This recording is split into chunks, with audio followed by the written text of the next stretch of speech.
बिस्मिल्लाहिर्रहमानिर्रहीम। अस्सलाम वालेकुम। Hello viewers, welcome to my channel. Subject physics class 10।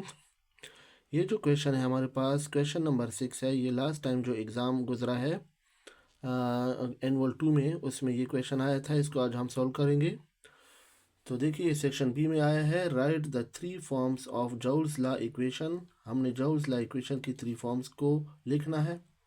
Also define the term kilowatt hours, और हमने किलोवाट आवर्स के टर्म को भी डिफाइन करना है।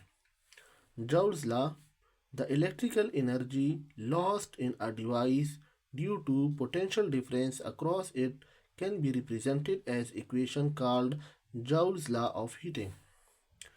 इलेक्ट्रिकल एनर्जी जो लॉस्ट होती है किसी भी डिवाइस में पोटेंशियल डिफरेंस की वजह से, तो उसको हम एक इक्वेशन से रिप्रेजेंट करते हैं जिसको जॉल्स लॉ ऑफ हीटिंग कहा जाता है। 3 forms of joules law equation, 3 forms जो है जॉल्स लॉ इक्वेशन के वो मंदरजा झेल हैं। H is equal to I square R T divide by J.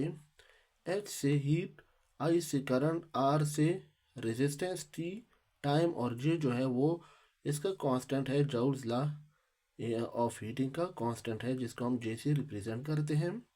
अब इसका एक फॉर्म तो इधर आ गया। अब इसमें हम बाय ओहम्स लॉ का इस्तेमाल करेंगे। इससे एक दूसरा फॉर्म्स निकालेंगे, V is equal to I R. अब इधर हमने सबसे पहले I पे काम करना है, तो I बराबर होगा V बाई आर। इसको हम इक्वेशन 2 का नाम देंगे। फिर हम लिखेंगे पुट इक्वेशन 2।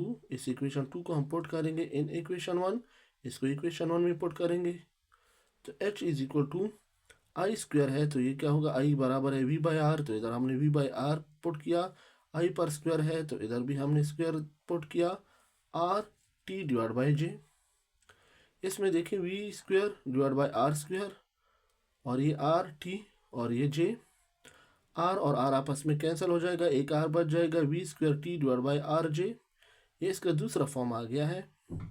अब देखिए बाय ओहम्स लॉ अगेन, फिर हम ओहम लॉ का इस्तेमाल करेंगे। अब देखिए इसमें रेजिस्टेंस बच गया R is equal to V by I. अब हम क्या करेंगे, पुट इक्वेशन 3 इन इक्वेशन 1। अब इस इक्वेशन 3 को हम इक्वेशन 1 में पुट करेंगे।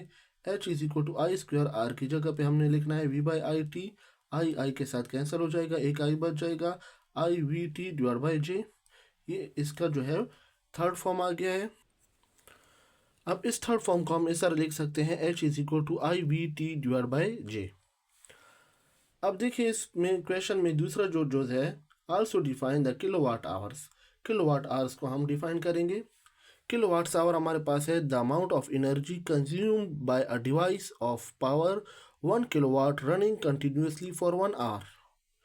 यानी हमारे पास जितनी मिकदार में एनर्जी कंज्यूम होती है किसी भी डिवाइस में, जितनी भी मिकदार में हमारे पास एनर्जी कंज्यूम होती है 1 किलोवाट, यानी 1 किलोवाट जो एनर्जी कंज्यूम होती है 1 घंटे मुसलसल, जब वो 1 घंटे में इतनी एनर्जी हमारे पास कंज्यूम होती है, इसको हम किलोवाट आवर कहते हैं।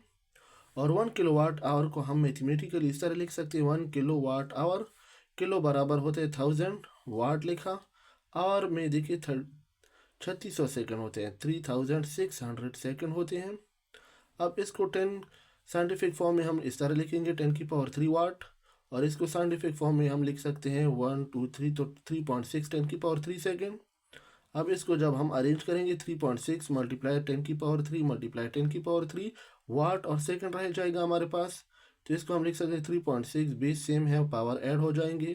तो देखिए 3.6 मल्टीप्लाई 10 की पावर 6 जूल आ जाएगा। अब 10 की पावर 6 को हम कह सकते हैं मेगा। तो देखिए 3.6 जो है 1 किलोवाट आवर बराबर होते हैं 3.6 मेगा जूल के बराबर होता है।